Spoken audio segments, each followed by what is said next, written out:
오늘 하루 가장 뜨거웠던 뉴스업 브리핑. 뉴스업 브리핑 김수민 평론가, 민동기 평론가, 어서 오세요. 안녕하십니까. 반갑습니다. 네, 지금 금요일 저녁인데 한미 정상회담 몇 시간 안 남은 것 같습니다. 현지 시각 21일에 된다고 하죠. 민동기 평론가가 첫 소식 바로 전해주시죠. 네, 우리 시간으로 내일 새벽에 이제 한미 정상회담이 개최가 되는데요. 네. 뭐 여러 가지 의제가 논의가 될 것 같은데 원래는 한 3가지 정도가 예상을 했었거든요. 네. 일단 북한 문제 당연히 이제 논의가 될 거고요. 당연히 들어가고. 그리고 미국은 반도체와 이 문제가 이 관심이 많으니까 반도체 당연히 이제 핵심적으로 논의가 될 것이고, 네. 우리는 또 백신에 관심이 많지 않겠습니까? 그렇습니다. 백신에 이제 논의가 될 것으로 생각을 했었는데 예. 오늘 브리핑 내용에서 하나가 더 나온 게 있습니다. 예. 미사일 지침 해제. 예. 이 문제가 지금 거론이 되고 있거든요. 그 굉장히 저도 좀 뜻밖이다. 네. 예, 그런 이야기인데 그거 좀 소개해 주세요. 일단 미사일 지침 해제 문제 같은 경우에는요, 이 한미 미사일 지침이 박정희 정부 말기에 이제 만들어지지 않았습니까? 70년대. 70년대에 만들어졌는데 지금까지 4번 개정이 이루어졌습니다. 네.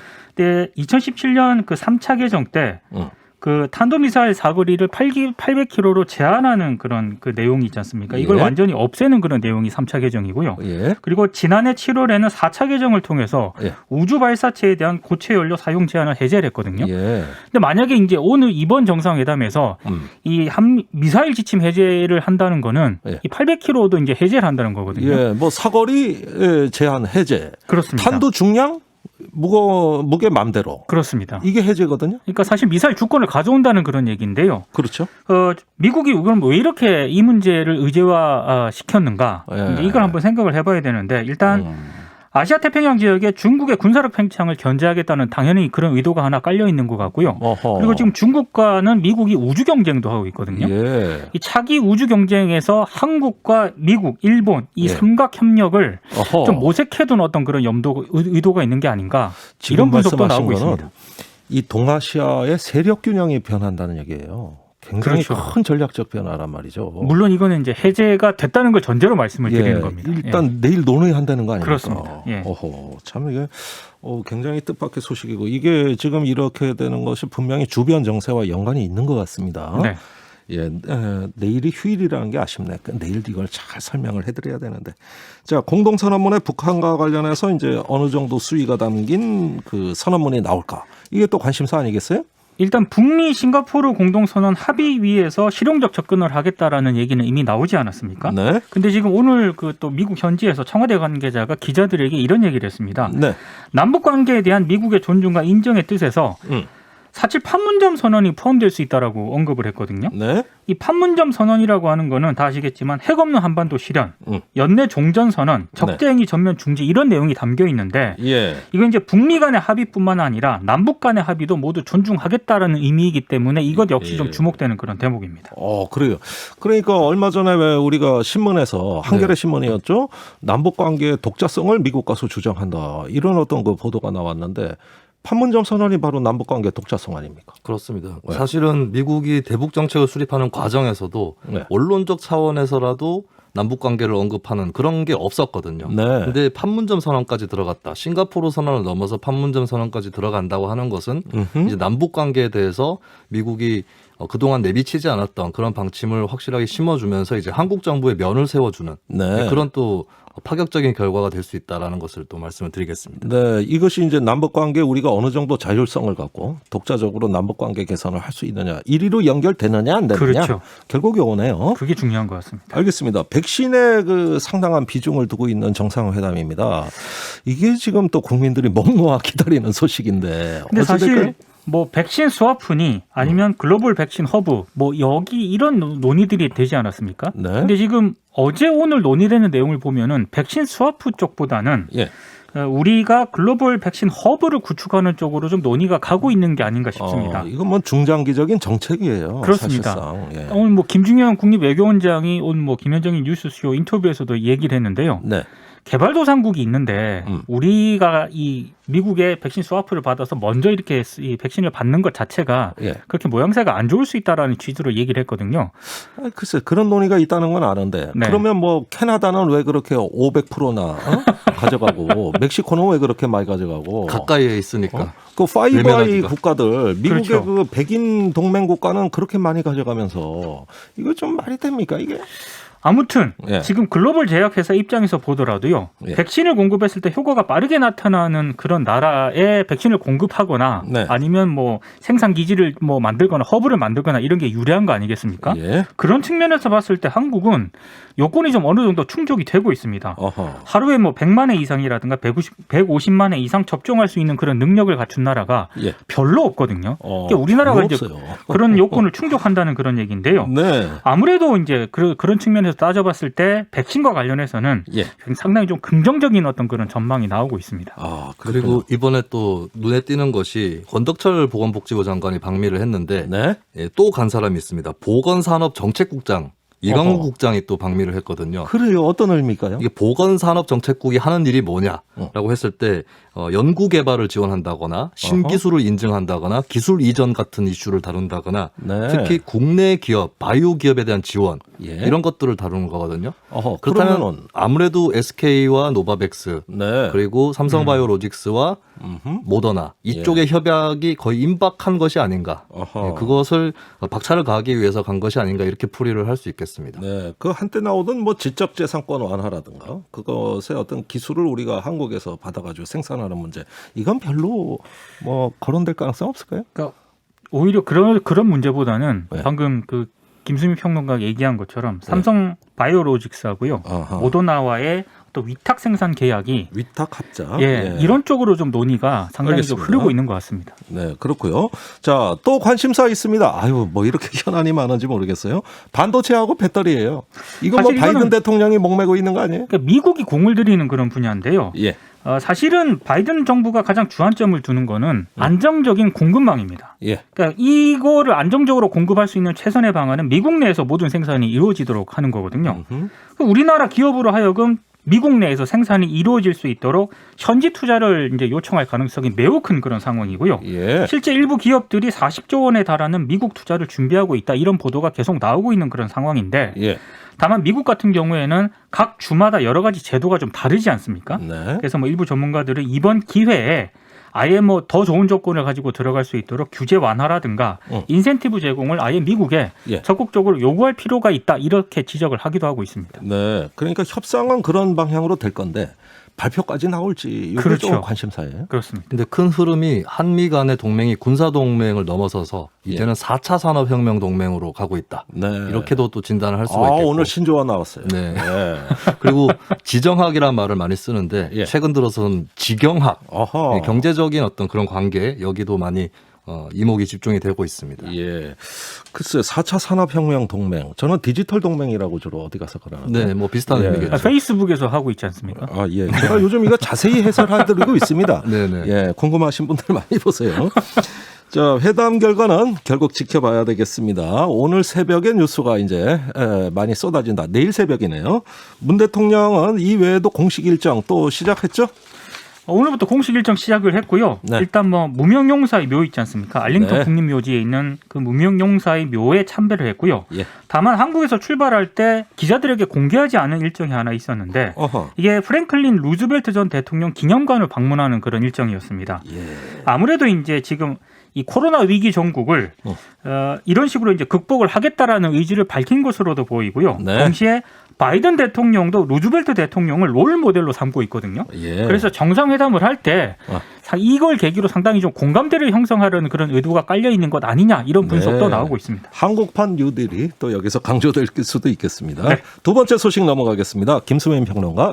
네, 김호수 검찰총장 후보자 청문회 증인과 참고인을 채택하는 문제로 여야가 법사위에서 공방을 벌였었는데 네. 이것이 확전이 되고 있는 그런 하루였습니다. 확전이 됐다. 네, 이 어떤 뉴스- 확전입니까? 네, 이 뉴스의 법칙은 민주당의 무실점 호투도 없고 국민의힘의 타선 폭발도 없다. 아주 재미없는 경기네요. 네. 그래서 네. 어제 이어서 오늘 확전된 그 내용 소개해 주세요. 네, 오늘 본회의를 열어서 국회가 민생 법안을 처리를 했지만 법사위 사회권 문제로 또 충돌이 있었습니다. 네. 그러니까 법사위원장이 아직은 윤호중 더불어민주당 의원인데 사임 처리되지 않은 채로 예. 그 사회권을 넘긴 그 사안에 대한 공방이 붙은 것인데 국민의힘의 유상범 의원은 이것은 민주당의 속임수와 불법이 있었기 때문이다 라고 본회의에서 포문을 열고 윤호중 위원장에 대해서 비판을 하면서 국회법 50조에 따르면 위원장이 사고가 있을 때 간사가 직무를 대리하는 것인데 예. 사고라는 것은 객관적으로 직무를 수행할 수 없는 상태 아니냐. 예. 그렇다면 이건 사고가 아니기 때문에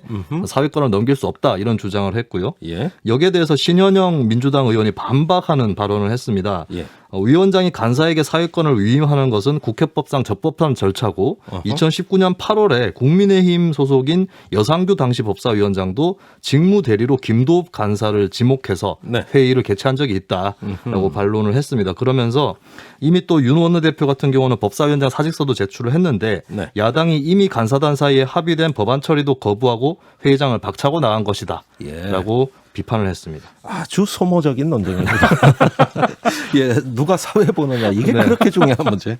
알겠습니다. 결국은 이런 논란이 불거진 것도 김호수 검찰총장 후보자 청문회 때문 아닙니까? 네, 그렇습니다. 예. 국민의힘의 요구가 있었는데요. 증인 20명, 참고인 4명을 채택해달라라고 하는 것이었습니다. 네. 그 명단을 보면은 조국 전 법무부 장관, 박상기 전 법무부 장관, 이성윤 서울중앙지검장, 이광철 대통령 민정비서관, 어허. 한동훈 법무연수원 연구위원, 예. 그리고 서민 단국대 교수와 권경애 변호사 이렇게 다들 포함이 되어 아이고, 있는데요. 지금 거명하시는 한 명 한 명이 전부 아주 하트한 증인들입니다. 네, 그래서 네. 이제 국민의힘은 이 타선의 폭발을 기대를 한 것이죠. 타선 폭발, 네. 호화 군단 짰어요. 그렇습니다. 네, 그런데 근데 민주당에서는 이거를 거부를 했는데 예. 전원을 거부를 한 거죠. 근데 어허. 전략이 좀 달라졌다고 볼 수 있는 게 김부겸 후보자 청문회 때는 총리 청문회 때는 여러 명을 이제 다 받아들였습니다. 김경일 네. 경제민주주의 20일 대표라든지 이쪽 출석을 수용을 하면서 반대 측 의견을 듣기 위해서 또 다른 참고인이나 증인을 부르는 그런 전략을 택했는데 예. 총리 장관 인준이 끝나서인지 이번에는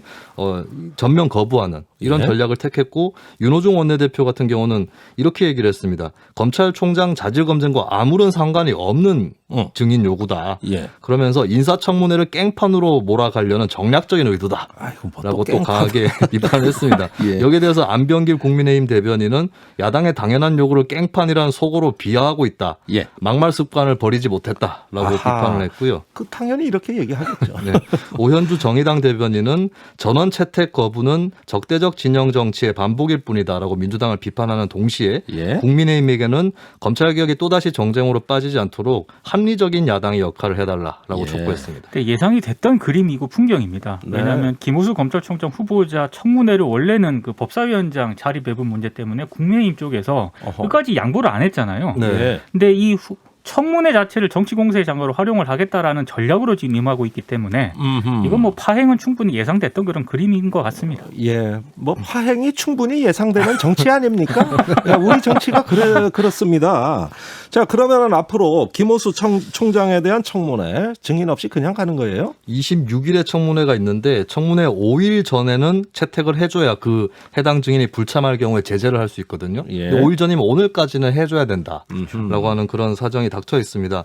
민주당 내에서 전향적인 발언이 없었던 건 아닙니다. 서른 의원 같은 경우는 못할 것 없다. 못할 거 없다. 불러가지고 차근차근 따지면 될 수 있다고 생각한다. 예. 라고 얘기를 했는데 문제는 민주당에서도 이거는 일개 의원의 견해 정도로 보는 분위기다. 그래요. 라고 하는 것인데 근데 이제 여야가 다 생각해봐야 될 것이 증인과 참고인 없는 전무한 그런 청문회가 바람직한가 예. 했을 때는 이제 협의를 이어가서 뭐 필수적인 증인은 오늘이라도 합의를 하고 예. 그 외에 이제 더 쟁점이 더 큰 논란이 더 큰 증인들에 대해서는 향후에 협의를 한다든지 이런 예. 것들이 좀 필요하지 않을까 싶고요. 예. 그래서 저는 민주당이 무실점 호투를 포기해야 된다. 네. 실점을 어느 정도 해가면서 예. 이기는 예. 예, 그런 방법을 좀 모색을 그러니까 해야 지금 된다. 민주당 태도는 20대 빵으로 그냥 예, 퍼펙트하게 누르겠는데 이거 그렇습니다. 좀 심하다. 네. 예. 근데 그래서 국민의힘의 타격이 좋을 거라는 것도 네. 그건 장담할 수가 없습니다. 그러니까 어허. 그래서 몇 명은 받아주거나 혹은 우리는 이 사람들 부르겠다. 모르겠다. 예. 이런 방안을 택할 필요가 있는 것 같고 어허. 국민의힘 같은 경우는 타선 폭발을 포기해야 된다. 예. 그 사람들을 다 세워가지고 폭발시키는 것보다는 예. 영화 머니볼이라고 있습니다. 브래드 아. 피트 주연의 거기 보면은 작은 비용을 들여가지고 선수들을 써서 예. 승리를 하는데 생각나요. 예, 득점률하고 출루율 이 정도만 보고 딱 선수들을 뽑거든요. 예. 이게 차근차근 득점하는 전략. 그러니까 아하. 국민의힘도 다 세우려고 하지 말고 네, 알겠습니다. 몇 명을 딱 골라서 하는 그런 전략을 짜면 양쪽에서 좀 절충할 수 있는 그런 선이 나오지 않을까. 직접 가서 감독을 하세요. 네, 그게 제일 좋을 것 어느 팀으로 갈까? 스카우트 될 겁니다. 자, 그런데 서른 의원 때문만이 아니라도 요즘 국회가 왠지 중진들의 말이 씨알이 안 먹혀요. 주로 초재선 국회 같아요. 초재선 전성시대입니다. 예, 네. 초선의 전성시대. 아이고, 이거 서른 의원이 들으면 조금 서운해 하시겠네요. 자, 세 번째 뉴스로 넘어가겠습니다. 민동기 평론가. 이스라엘과 팔레스타인이 휴전하기로 합의를 했는데요. 아이고, 다행입니다. 네, 다행인데 이 뉴스의 비밀은 네타냐후와 하마스의 정치적 이익으로 뽑아봤습니다. 아, 결국 어떤 정략이 있다는 얘기예요. 정략이 있는 것 같습니다. 아, 그래요. 네. 자, 휴전 합의 소식부터 전해주세요. 일단 무력 충돌 11일 만에 휴전을 하기로 했는데요. 네. 일단 상호 간의 적대 행위를 중단하자는 이집트의 중재안을 이스라엘이 수용을 했습니다. 네. 하마스 측은 이미 휴전 중재안에 동의한 상태이기 때문에 예. 이스라엘 결정에 따라 양측은 휴전에 들어가게 됐는데요. 휴전에 들어가게 됐지만 피해가 너무 큽니다. 특히 어허. 팔레스타인 가자 지구에서는 아동 61명을 포함해서 232명이 사망을 했고 1,900여 명이 다쳤고요. 네. 이스라엘에서는 12명의 사망자와 300여 명의 부상자가 발생을 했습니다. 네.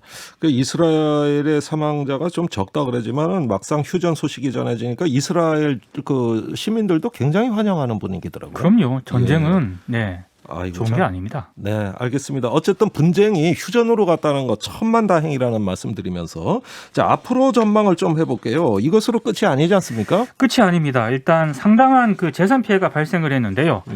제가 이거 비밀 키워드 그 말씀을 드린 것처럼 예. 네타냐후 이스라엘 총리하고 하마스 모두 정치적 이익을 챙겼다는 평가가 좀 나오고 있습니다. 참네. 이게 왜냐하면 지금 네타냐후 총리 같은 경우에는 반 네타냐후 진영으로부터 이 네타냐후 총리를 제외하고 연립 정부를 출범시키고자 논의를 하고 있었거든요. 네. 근데 이 이번 전쟁이 시작된 이후에 이 반 네타냐후 진영에서 적신호가 켜진 그런 상태입니다. 그래요? 그러니까 네타냐후 총리 입장에서는 굉장히 정치적으로 돌파구가 생긴 그런 셈이고요. 어허. 하마스 같은 경우에도 뭐 지휘관이 전사하는 등 대규모 피해를 입긴 했습니다.만 예. 지금 이 팔레스타인 내부에서도요 경쟁 정파가 있습니다. 예. 예를 들면 뭐 파타라든가 팔레스타인 자치정부가 있는데요. 예. 이 두 경쟁 정파를 제치고 하마스가 상당히 좀 부각이 되는 그런 측면이 있었거든요. 예. 그래서 네타냐후 총리하고 하마스 양쪽의 정치적 이득만 계산을 해보면 그렇게 손해는 아니다. 제가 이렇게 말씀을 드리면서도 예. 송구한 측면이 있습니다. 어찌됐든 이번 전쟁으로 굉장히 많은 민간인 피해자가 발생을 했는데 그러게요. 근데 어찌됐든 그런 민간인 피해가 발생한 거하고요. 네. 이번 전쟁으로 과연 누가 정치적 이득을 얻었는가로도 냉정하게 평가해야 될 대목이 있는 거거든요. 결국 하마스와 네타냐후 총리가 적대적 의존 관계를 형성했다. 저는 그런 측면도 분명히 있다고 봅니다. 예. 이러니까 평화 체제가 안 되는 겁니다. 그렇습니다. 예. 네, 그리고 평화의 이익을 해야 되는데 전쟁으로 이익을 보니. 네. 예. 그리고 미국 정부도 이 문제를 방기하면 안 되는 게 중동 문제를 후순위로 돌리다가 좀 부랴부랴 바이든 대통령 특유의 역량으로 수습을 한 측면이 있거든요. 그렇죠. 이 문제가 계속 불거지게 되면 미국의 국제적인 인권이나 자유에 대한 리더십도 손상이 된다. 네. 이 부분을 다시 깨달았으면 합니다. 알겠습니다. 뉴스 브리핑 여기까지입니다. 김수민, 민동기 두 평론가 수고 많았어요. 고맙습니다. 고맙습니다.